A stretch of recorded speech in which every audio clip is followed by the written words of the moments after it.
WION Broadband Olympic Edition, partnered by Kia Sonet. Wild by design.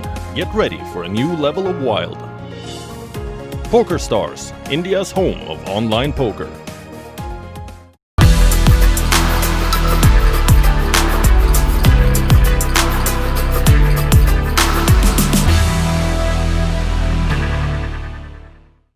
Hello and welcome to the WION Broadband Olympic Edition with me, Digvijay Singh Deo. Now, over the course of this series, we are looking back at India's Olympic heroes. And joining me today is a man who single-handedly put India back on the Olympic podium. Leander Paes, thank you so much for joining me. Now, it's been 24 years since that memorable triumph in Atlanta. And while Leander, at that point of time, it was a phenomenal achievement, in hindsight, after all these years, we sort of realize what that medal meant for Indian sport.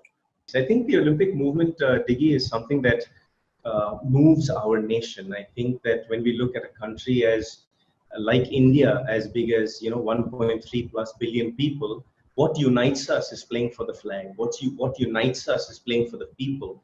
And as much as we come from such vast and diverse religions and castes and cultures and cuisines and our geographical map is so big, there's one big unity in India, and it's been the greatest honor for me to represent our people in 7 Olympics.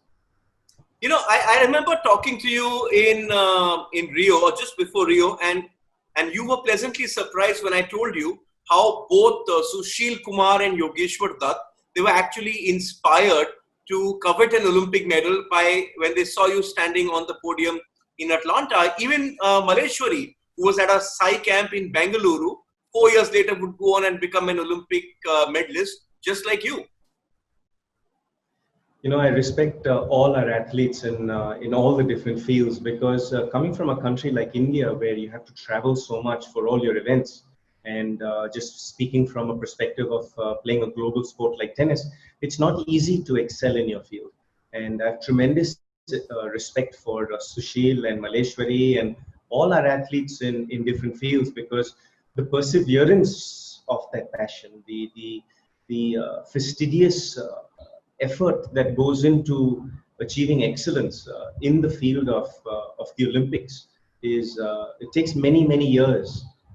I know that people count my 7 Olympics as being a long time, but when you look at the hours and the years that go into developing that athlete before you get to play in your first Olympics, it takes tremendous effort. Not many people get that honor. Of course, also Leander, to put your Olympic medal at Atlanta 96 in perspective, we have to head back in time, because in 1952, KD Jadhav won India's first individual Olympic medal in wrestling. But it was sadly forgotten at the time, because hockey was then our main sport. We used to win gold medals at the drop of a hat. As time went on, that gold became a silver, then became a bronze. And by the time 1980 happened, which was our last gold, after that, the sort of India, the Olympics was over. There was only the hockey team which used to go there. And we used to think India could win a medal in hockey, but that was it. But even that started to dry down. It was in that context that your performance in 1996 in Atlanta sort of put India back on the sporting map? Yes, going back into that many years ago, hockey is our national sport and was our main Olympic sport where we come back with medals. And I know that all too well because of my father's history in hockey. And that's what inspired me. The inspiration I got from my father's medal and the triumphs that the hockey team had. And also, I'm very grateful to the hockey players who actually took me under their wing in my first Asian Games or in my first Olympics in Barcelona, where they kind of looked after me, So I've been very blessed to have great relationships, through all the years that I've been a professional. When you talk of your dad inspiring you, I remember you once telling me that, Dad was showing you, your father, Dr. Paes, was showing you all the medals and trophies in the house. And when you came to the Olympic medal, you could hear that emotion in his voice. And that's when you decided that, okay, I'm going to covet an Olympic medal. And because of that, football was something you played. You decided to focus on individual sport. Just a curious question, was hockey never an option? I captained school at hockey, and I was fairly good at it. But I must say, it was my father's decision then to move me away from hockey. And I felt that at the age of 12, very young, I had to make a decision, to make a practical decision on what was going to achieve me success. And by sheer chance, I just said tennis. When they chose, they said you must do an individual sport. And my dad actually laughed for 6 minutes. I timed it. And when he laughed on the dining table for 6 minutes, that kind of hurt me a little bit. And it gave me the impetus to actually prove him wrong and to go out there. And I've always been a bit of a rebel with the cause. And at the same time, I had to go and use my God-given talents as a physical athlete, as a mental tough young man, to go out there and find a way. Okay, your first Olympics was Barcelona, and again, it was your father's advice that, listen, Leander, go out there, absorb as much as you can, because this is not going to be your last Olympics. But what people don't remember too well is that you were very close to a medal there as well. You and Ramesh Krishnan, you all lost in the quarterfinals to Goran Ivanisevic and Pirpic, the Croatians. That's right. I had to earn my spot in the Olympics. I had to go off to Osaka, Japan, and play the qualifying for singles. And after I qualified and I came back home to India, my dad congratulated me and he said, you know, in your first Olympics, go have fun, go enjoy yourself. And I said, no, I want to win a medal. And he goes, yes, but go enjoy yourself. You're going to play many Olympics, but before you actually win a medal, you got to understand what the competition out there is like. You got to understand what the pressure is like when you play in the Olympics. It's very different to then when you play for yourself. And when you're playing for your country, it's a different kind of pressure. Okay, then what changed, Leander? What changed 4 years later in Atlanta? Because let's face it, and I'm going to be brutally honest here, no one gave you a ghost of a chance. They said, okay, whatever. Okay, Olympics, you've qualified, great. The fact remained, you had some big wins in Davis Cup by then, but it was singles. Secondly, Indians were struggling to win first round matches in Grand Slams, and here you were going to win an Olympic medal. It was a bridge too far. I love the fact that you were hesitating how to put that. But really, yeah, no one gave me a chance. My whole life has been about mind over matter. It's been about perseverance, because when I was born with a mitral valve prolapse, and 100 doctors, cardiologists to be exact, said that I would never be anything of a professional athlete. And when I lost to Goran Ivanisevic and Pirpic in the quarterfinal match in Barcelona, I realized that there was a gold medal given, there was a silver medal given, and there were 2 bronze medals for the semi-finalists. But my realization that day was that in Atlanta, there was going to be a playoff for the bronze medal. So I sat back after Ramesh and myself lost in those 4 hard sets to Ivanisevic and Pirpic. I sat in the arena for more than an hour. And I kept on contemplating how I could achieve my dream of emulating my father. So what I did in the following 4 years, Diggy, has been a bit of a secret. I've not really spread that out too much to too many people. But really, now that I'm at the end of my career, I took 4 years and I played every single tournament that was in altitude conditions. I went off to Colombia, I went off to Quito, and I went off to Brazil. I went off into altitude places to play where the conditions were very similar to Stone Mountain, Atlanta, Georgia, where the 96 Olympics was going to be. And when I head out to Ecuador and I played up in Quito, my lungs were burning.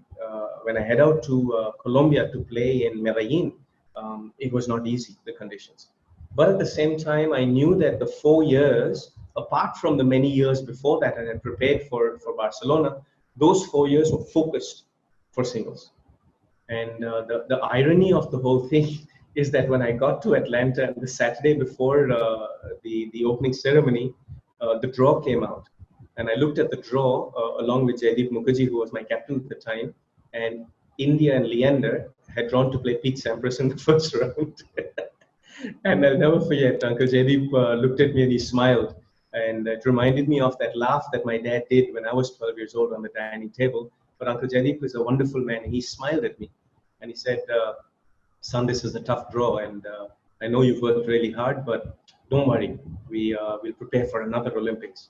And Uncle Jaideep inspired me a lot. And he basically gave me that rebel, that defiance, that stubbornness.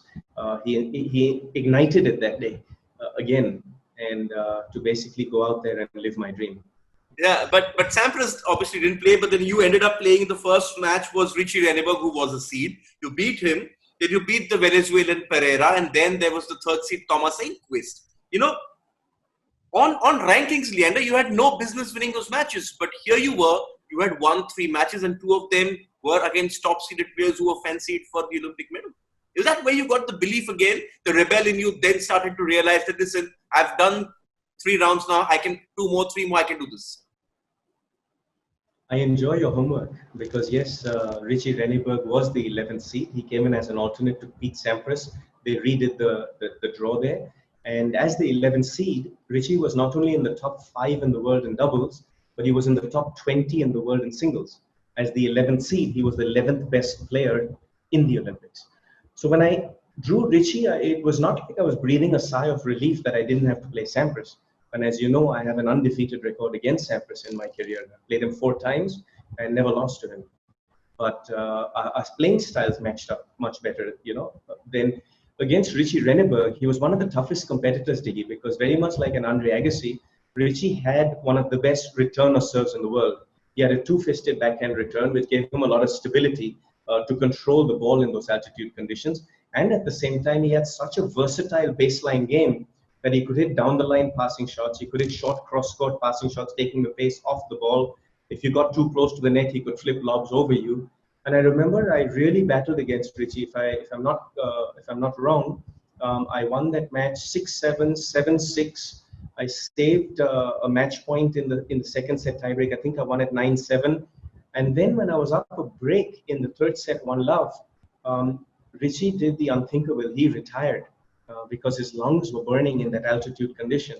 And that's when I got the belief that all the years of hard work that I had done and preparation I had done to prepare my body and my mind and my lungs and my legs to perform in those altitude conditions, that's when I got that belief after I beat Richie Renneberg and Pete Sampras due to karma and pulled out of the draw. I felt that magic was going to unfold that week. I subsequently went on to play 2 of my really good friends, Nicolas Pereira, who was the #1 in the world in the junior in 1989, the year before I was. I beat him in the second round fairly handily, 2 and 3, if I'm not mistaken. And then after that, I played another buddy of mine, Thomas Enquist, who I'd battled a lot with in the juniors. And he was #1 in the world in the juniors the year after I was, which was 1991. And I knew exactly what to expect with those 2 guys. So I beat them fairly comfortably there. But when I drew up against Renzo Furlan, I had never played Renzo Furlan before. And I knew that he was tremendously physically fit. I knew that his lung capacity and his movements and his fitness levels were very high. And I had beaten the previous 3 guys on physical fitness, you know, because their tennis was far superior than mine, as you say. Not many people gave me a chance. And when I played Renzo Furlan, my strategy was to beat him on serve and volley tennis, was to beat him on quality of fast court tennis. And that's exactly what happened. I think it was 6-1, 7-5, if I'm not mistaken. And literally went out there from the first point and chipped and charged my way through his game. I completely wanted to break down his defense armory, and I just went at him with my serve and volley constantly. Behind you, there's the book by Andre Agassi, Open, his autobiography, just behind you there. Yeah. So I was actually, So I'm actually going to quote you something from that book, Lee. And I think you must have read it, but it's important to hear what Agassi had to say because you had an intro. And I'm going to read what Agassi says in that book. And he says that Leander was a bundle of energy who never learned to hit a tennis ball. He hits off speed, he hacks the ball, he chips the ball, lobs it behind. Yet, behind this junk, he covers the net so well that after an hour and a half, even though he isn't hitting it cleanly, he is still beating me soundly. You sort of went at him with all your tricks and Agassi didn't know what was hitting him. He called me a flying jumping bean, a bundle of hyperkinetic energy. He says I have the quickest hands in the world, and he called me the Brad of Bombay. But Andre is just too kind. One, it's a great honor to be written in Andre Agassi's book. I think he is one of the greatest champions in sport and in the world that we have, because not only does he stand for everything right in terms of hard work, perseverance, reinvention, champion quality. Andre in his book, in this very book, said he hated tennis. He hated the fact of winning and losing. But yet he found such a unique way to achieve excellence. Andre was one of the toughest opponents that I've ever had in my life in singles, because our game styles just match up against each other. I feel like I could never keep up pace to pace with Andre from the baseline, but I did have to throw him a lot of junk. I did have to hit him drop shots and bring him out of his comfort zone, which was on the baseline, and bring him into the forecourt. And once he got to the forecourt, I knew he was uncomfortable. So then I had to navigate my way either around him with passing shots or through him in uncomfortable spots to jam him in his body, because his volleys were not necessarily his comfortable zone, or at the same time throw lobs over his head if he was, leaning forward too much and off balance. But the sheer aptitude of Andre's mental capacity showed in the '96 Atlanta semifinal. I had him down 5-6, 15-40, and India had 2 set points. And Diggy, both of us knew that whoever won that first set was going to be in the commanding position, because the best of 3 sets, it wasn't 5 sets where you could play yourself into the match. And if you win that first set in those high altitude conditions, which are fast-paced tennis, the confidence after winning that first set grows so much that you can even pile on the pressure and be more aggressive. And when I had him 5-6, 15-40 down, Diggy, he hit a first serve into my body. Andre never had the big serve by any means. And I took that first serve and I hit a backhand chip down the line to his backhand. And I thought I had everything covered when I got to the net. I covered with my athleticism. I had the down the line covered. I have pretty strong legs. I could jump for the forehand smash, the backhand smash. If he went for the low percentage short cross-court backhand, I did my patented dive, which you tease me about so much. But at the same time, as much as I felt I had everything covered, the brilliance of Andre Agassi's mind is that in a fraction of a second, he played the one shot that I wasn't prepared for. And that was right at my face. And it actually came at my right jaw. So when I actually tried to get out of the way on the forehand side, I knew I didn't have that time. So I tried to take it off my backhand side and play it into the open court, because the ball was coming from this side. And I tried to play into the open court to win that first set.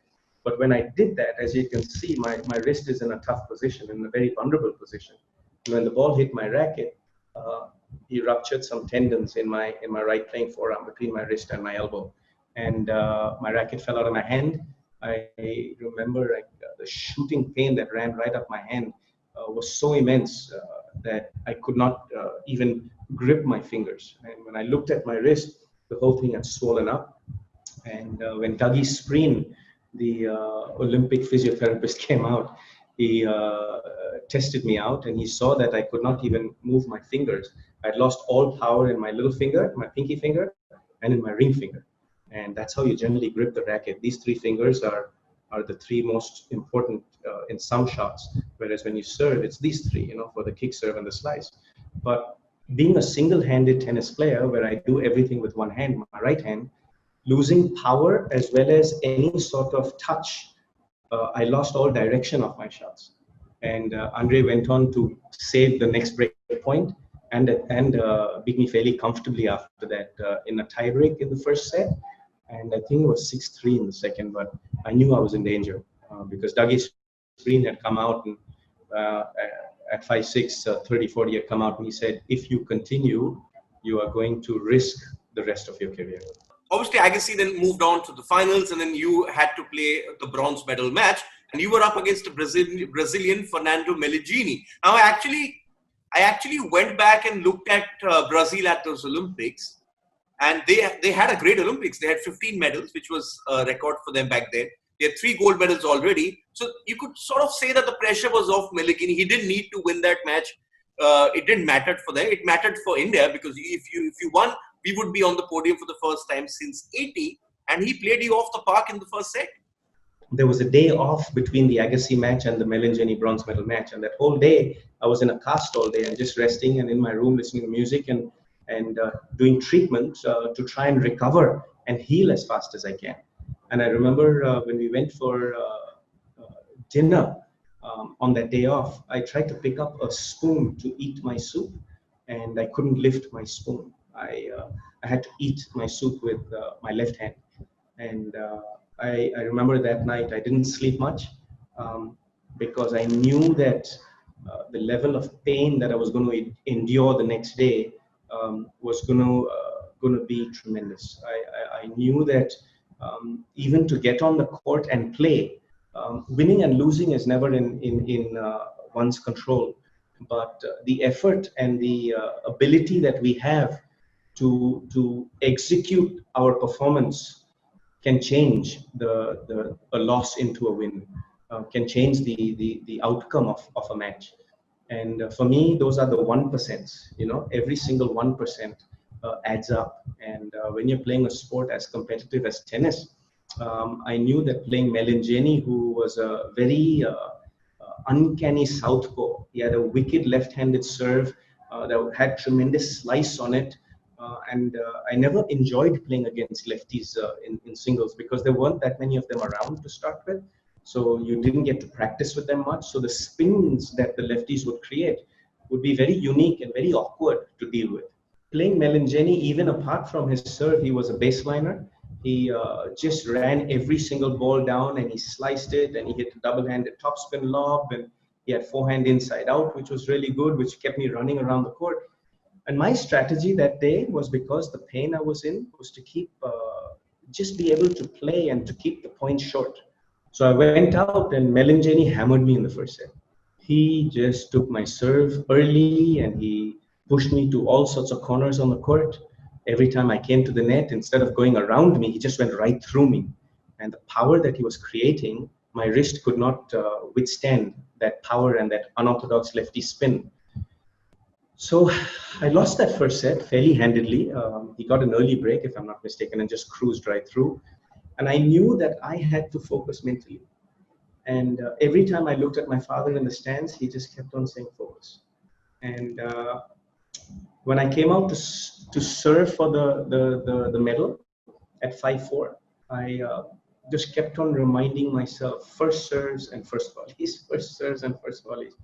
And I played, I think it was about 5 or 6 first serves and first volleys. And when that final passing shot of Meligini sailed over my head and sailed beyond the baseline, I just put my hands up. And most people thought it was in triumph.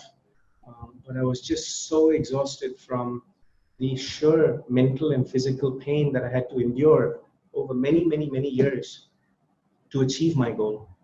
To sleep in those locker rooms when I never had money, to be this champion in the Olympics, or when I didn't have training facilities and people kept on saying, "Auqaat kya hai tera?" To persevere through all of that and stand on that podium in Atlanta with the medal around my neck and with Andre Agassi and Sergi Bruguera on my right and watch the Indian flag go up. I felt very proud that day to be an Indian boy. Leander, lots of emotion there. But you've won a lot in your career. I mean, all those Grand Slams, so many doubles titles, all those Masters. You won Asian Games. I've seen you win as well.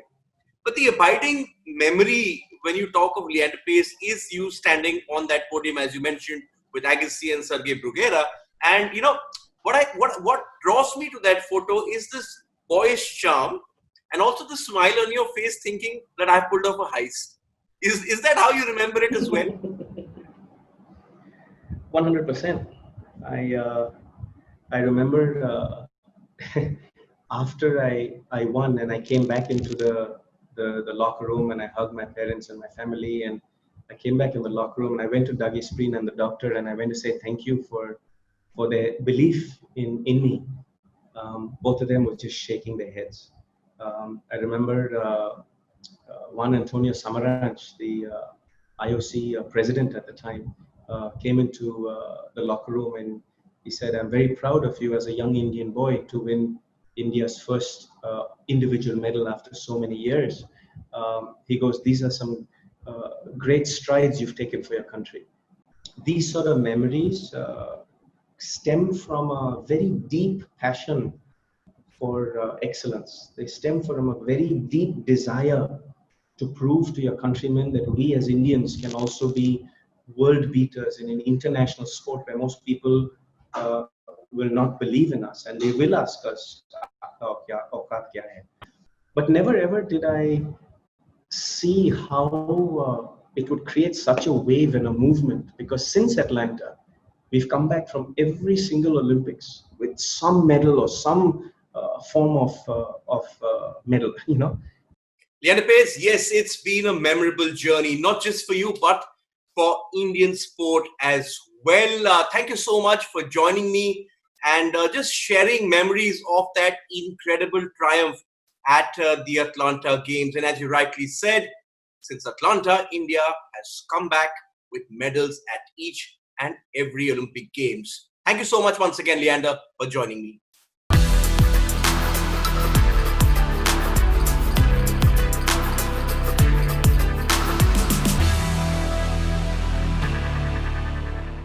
WION Broadband Olympic Edition, partnered by Kia Sonet, Wild by Design. Get ready for a new level of wild. PokerStars, India's home of online poker.